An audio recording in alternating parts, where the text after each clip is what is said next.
And we are live. Welcome, everyone, to the Connected for Real podcast. I'm Rebbetzin Bat-Chen Grossman. I'm a marriage coach for women in business.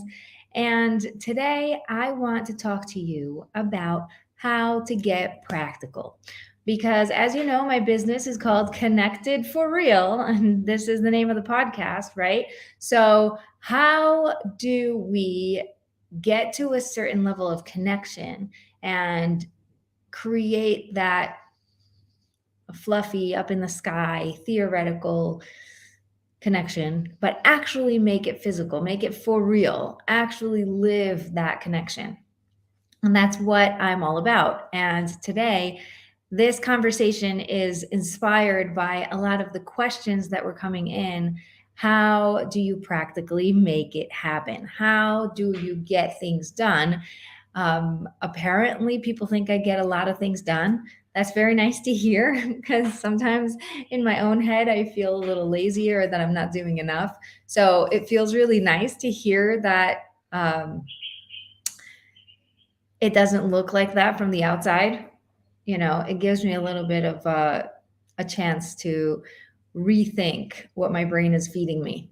So maybe it's not fully that true that I am, not doing that much or lazy or whatever the thoughts that are going through my head. And I'm intentionally mirroring those thoughts that are going through my head because this is normal, right? And because I'm aware that it's normal and I help so many people go through the, questioning your thoughts and is what your brain feeding you actually truth, or is it just doing that because that's what it knows to do in order to protect you? So I I think it's really important for you to know that just like you are going through those things, everybody is going through those things. And one of the biggest things in the mastermind that I run, and by the way, the next one is opening only in January. So we're in the early beginnings of the fifth mastermind. Wow, it's the fifth time I'm running a mastermind. This one is really amazing. It has incredible women. I'm very excited about it. And I'm realizing that one of the biggest benefits for the mastermind is that it allows women to be with other women who are just as amazing and just as proactive and intentional about their lives, or at least they try to be, because here they are showing up, leaning in, right? And everybody's going through the same things. Everybody is bringing up thoughts, bringing up worries, bringing up emotions that they thought were only theirs. And suddenly there's a choir of people who say, me too. Oh my gosh, that's so relatable. So I want you to know that also on a different scale where, for me, when I was in a mastermind, the first time I was in a mastermind that had a coach who actually was honest about her own experiences and her own journey, I realized how important that was for me. Because when I didn't have it, I felt there was a distance and it was almost like the coach was helping me, there for me, but not really a connection. There wasn't really a relationship. And when I had the other experience where the coach was there and telling us and modeling us for us how she does things and showing us the behind the scenes, it was the most helpful thing for me to see what it looks like to be on her level, to be still as human and still just as not perfect, and yet be able to master certain skills and be able to get to the next level, even if you are still human. Okay. So that is why I just took a side note to tell you why I think it's so important for you to know that I'm also going through those things and it's normal. And I think it's really fun. Now, let's talk about how do we get practical, because as we said, it's a survival mechanism. It's a protective mechanism to try and stay in theory. right? Your brain is like, let's talk about it. Let's discuss it. Let's plan it. Let's just sort of like think about it more, And what happens is that a lot of people are creating within a vacuum. They think, what would people want? Well, then if they want this, then I want to serve this, and I want to be able to create this, and I think that they need this. And when you go out to try to sell that, or when you go out and try to serve it, you find that actually you weren't as accurate as you thought, or nobody's picking up what I'm putting down. And it gets very frustrating. On the other hand, we're finding that if you jump right into getting practical and you don't plan and you don't think and you don't become intentional, you end up making a lot of silly mistakes because you're you're basically going, whatever it is, and jumping in. That's not necessarily good either, because you might be going the completely wrong direction. Like if hello little person. Let's take it into an example, a metaphor. If you were getting in a car and you're like, it doesn't matter where I'm going, I'm just going somewhere, right? You could be just going in circles, or you could be just moving. Sometimes that's fun. Sometimes that's all you need, right? Sometimes my husband and I have nowhere to go, but we like the drive because it feels like a date for us. It's quiet. We get to hear each other. We're actually talking and nobody is disturbing us. So if your goal is just to be driving, then it's great. You don't have to know where you're going. But then again, you thought it through and you knew what your goal was. But if you got into a car without knowing anything, then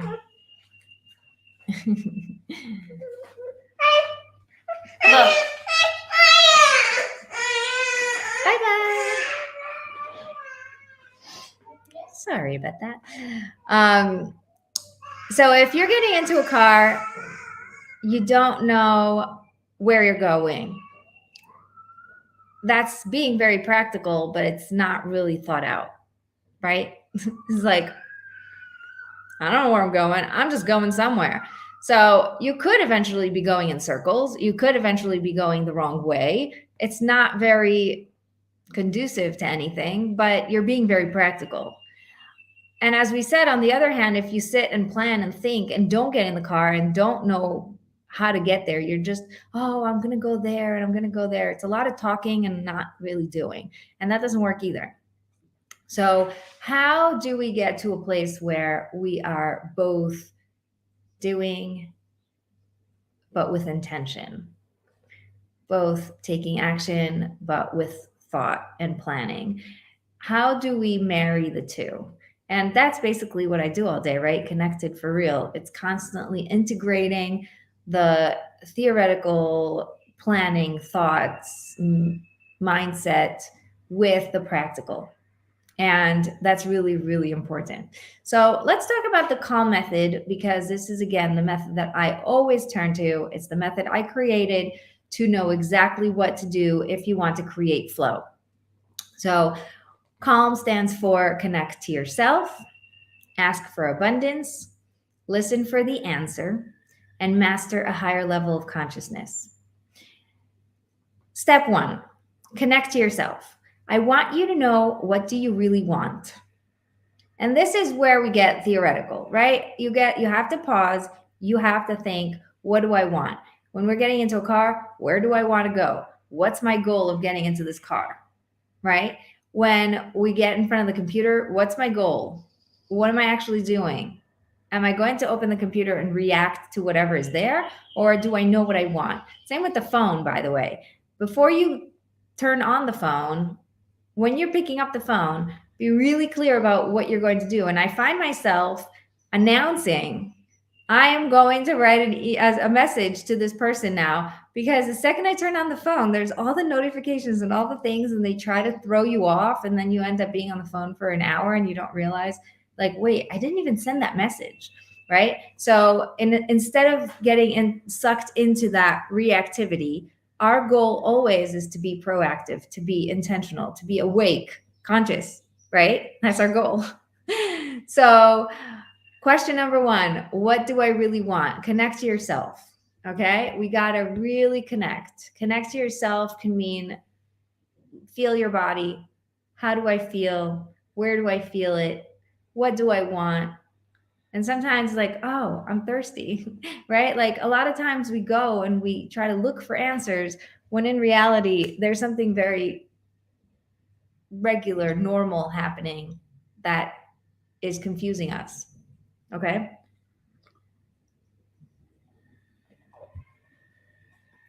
Step 2, ask for abundance. After you turn to yourself and get to know what you want, the step 2 is to look up, to ask God for assistance, to ask God for guidance, to ask God for the abundance. Hello, little person. You want to wave? Here you go. Say wave. Say hello. Hello. Okay. Since we're live, you guys can like give a thumbs up or a heart or something, and I'll know that you're here. Okay, so now that my baby came here, I am losing my track of thought, but I'm going to get back into it. Okay, ask for abundance. Ask for abundance means we are going to turn up and bring this want to God. Say, God, I just realized this is what I want. I just got in touch with what I feel I need to do right now, or what I am feeling my gut is telling me.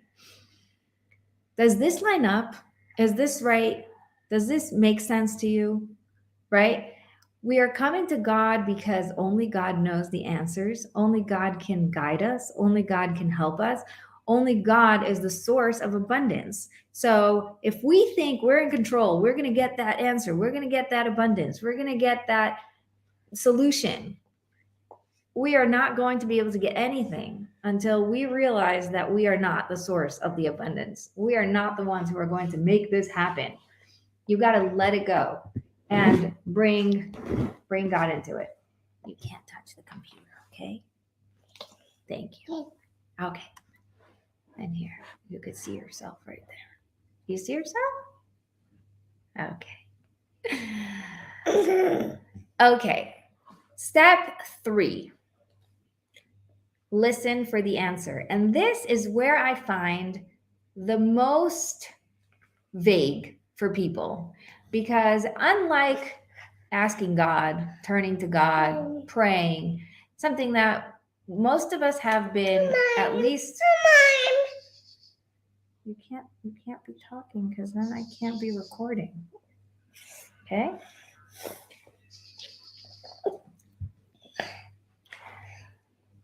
We've all been. Okay, bye-bye. Go to Leia, go.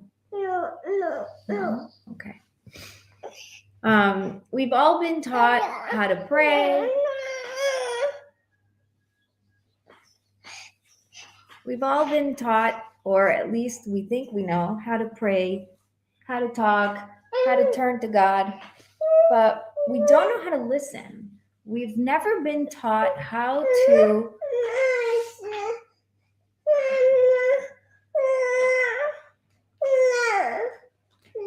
One second.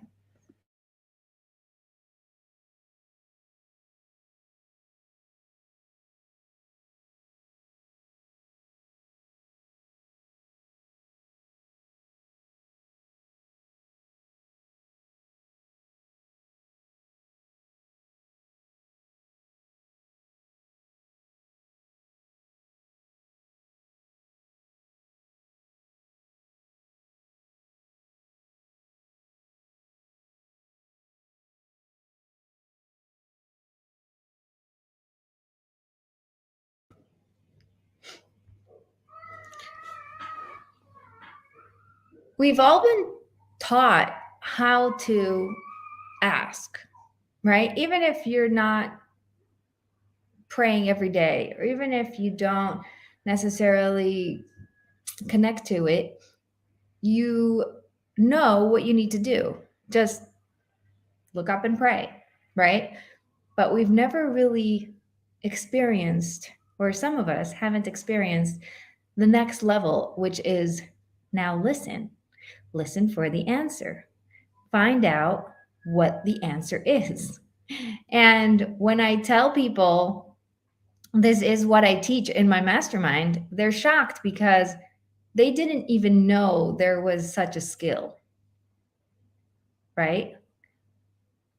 They did not expect that somebody knows how to do that. So let's talk about that a little bit, because that's actually where things get practical.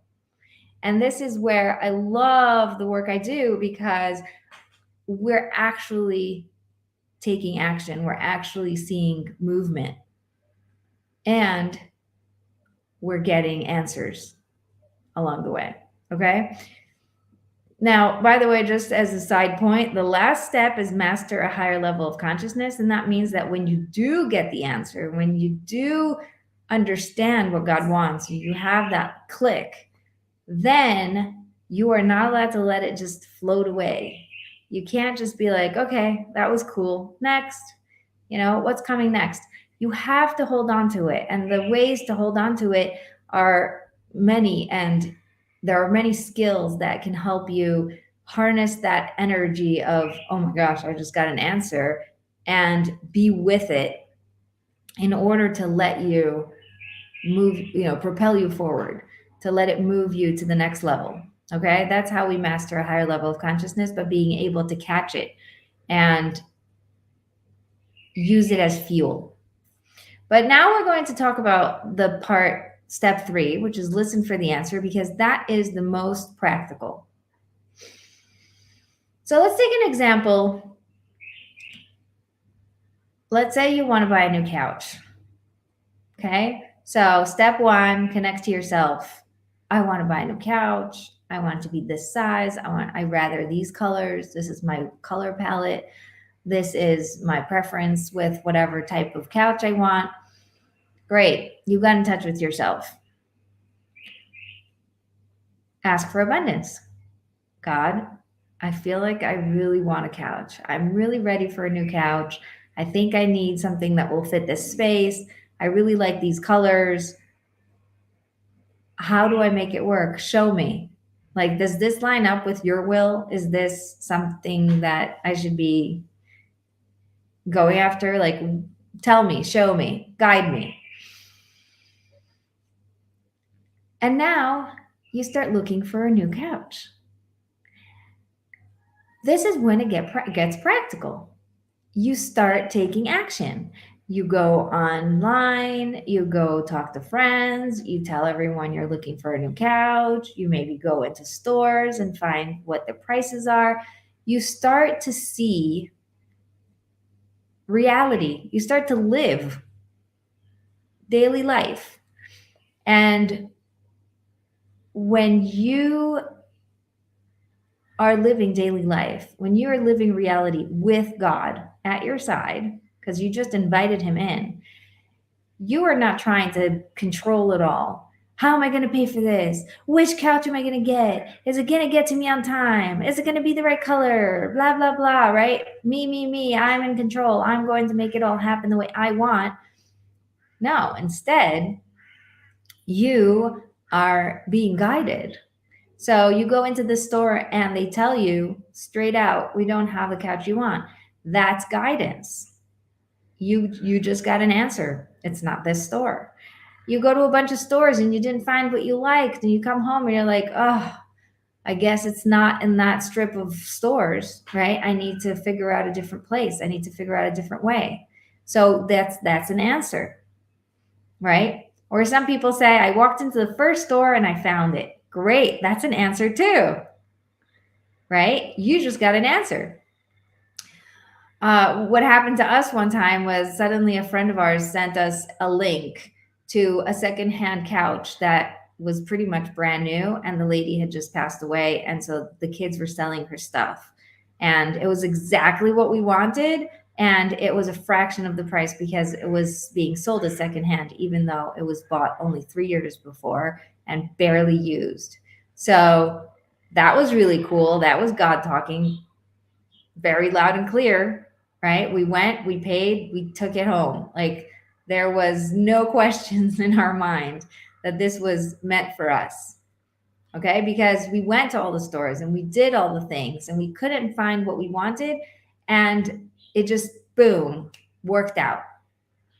So at that moment when everything works out and you're like, oh, I got the answer. So now we could say, oh yeah, when you get the answer, great, you could say I got the answer. But what if you don't get the answer? That's an answer too, right? I'll give you another example. I was once I worked with one of my coaches for an entire year. I really loved it.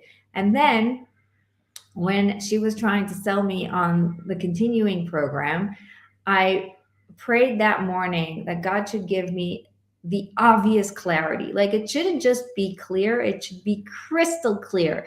So obvious and like pie in my face. Yes, yes, no, no. Like no in between. It should be so obvious. And then I get on the call and I told her something, oh, it was great. I really enjoyed the coaching thing. This is how I would make things different. Or I gave her some sort of, criticism that was supposed to be positive, like to what I would expect of next time, And I'm telling you, I was almost ready to join. And then she says, oh, you're such, nothing's ever good enough for you, or something like that. She like threw that out there. And then she said, I don't mean to be, mean or anything, but I think you need to realize that you are a very difficult student and you always blah, blah, blah, blah, blah. And she goes on about this like rant that obviously is not about me, because what? I was probably her best student. I always showed up. I always did the work. I even wanted to continue for another year. Like this does not make sense. This is the wrong speech, right? And I look at her and I say, oh my gosh, this is exactly what I prayed for. And she's like, you prayed to be told that you're a bad student? I was like, no, I prayed to be told if I should continue with you or not. And I asked for it to be so obvious it would just hit me in the face. And this thing, let me tell you, is a complete shocker, because I am such a good student and I always showed up and I always did the work and I even got the results, and I love working with you. And everybody I talk to, I tell them that you are awesome. How is it that now I feel like you don't want to work with me? It must be that God is making it super duper duper clear that this is not the thing I need to do next. And she was shocked and she said, I am jealous of you that you get answers from God. And it was amazing, because that was the first time I realized this doesn't happen to everyone. To me, I was just like, whatever, you ask God, he listens, like he answers. But she was my coach, okay? She was way ahead of me in a lot of ways. She is still an amazing person, and I still listen to some of her podcasts, and I still enjoy seeing where she is and what she's up to, because she's really powerful and she put me on the map. She really, like, her work really helped me. So I have a lot of gratitude for her, and I think she's amazing. But that moment was tailor-made for me to hear the obvious no. Okay? So even for the no, I can just sit there and be grateful and be happy and thank and even tell people. Like, I had a miracle just happen to me. I was saved from signing up to something that wasn't the right thing for me. This is amazing. This is perfect. I cannot explain to you how amazing this is, right? So it doesn't matter what the answer is. But as soon as you have an answer, as soon as you have, and by the way, let's just make this super clear for everybody. There are only 3 answers that God gives. Yes. So obviously you're going to get the answer. You're going to find what to do and move on, right? You get a yes. Not now, which means it's coming. It's just not this second. Like keep asking for it, keep pushing for it, because you're going to get there. It's just you're not there yet, but you are going to get it. And I have something better for you. yes, not now, and I have something better for you are the three answers that God gives and nothing else. When you think God keeps saying no to me, then you don't realize how God works. God never says no. God only wants to show you what's better for you. I'm going to show you what's better for you if you are willing to listen. But if you're not willing to listen and you're not able to be present with me and actually be attentive, then it's going to hit you in the face and you're not even going to notice. It's going to be right under your nose and you're not going to notice. And a lot of times the answers are so close to us or the solutions are so simple, but we're so busy looking far and wide that we don't let ourselves listen. So, how to get practical is first step, get in touch with yourself, connect to yourself, know what you want. And by the way, that want, that will that is in you, that gut feeling, that thing that is pulling at you, that's God too. God put that there so that you can feel what you want. Okay? So they're not disconnected. It's just that step one, because when you can feel what you want, then it will be very clear to you what to pray for. It will be very clear to you where to go next and how to proceed. So that's step one, connect to yourself. Step two is bring God into it. If you don't bring God into it, you're going to feel a lot of hard work. You're going to feel a lot of push. You're going to feel a lot of my way, and I need to get this right, and I have to control it all, and I'm going to do it, and I need to do it, and I should do it, right? Like all the heavy language that doesn't actually serve us, because that's not working. It's not working. And the way to make it easy is to bring God into it. And then you're just being guided, right? You don't have to figure out the directions. You don't have to go in circles till you find the right street. You just follow ways, right? And the ways is really the listening for the answer, the being attentive, the actual listening carefully and hearing where God is guiding you.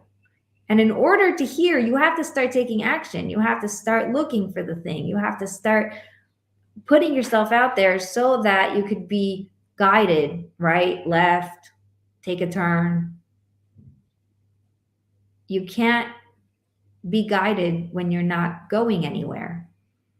And a lot of people think, God is going to guide me. Yes, he's going to guide you when you start taking action. So this is where the practical gets in.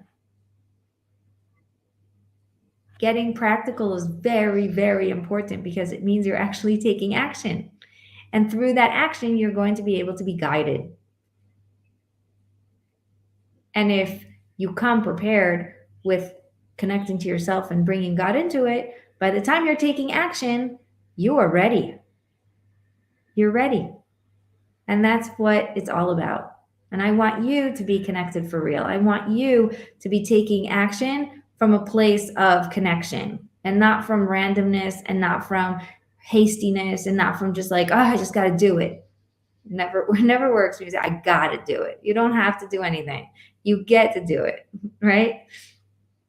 It's great. So that's how to get practical.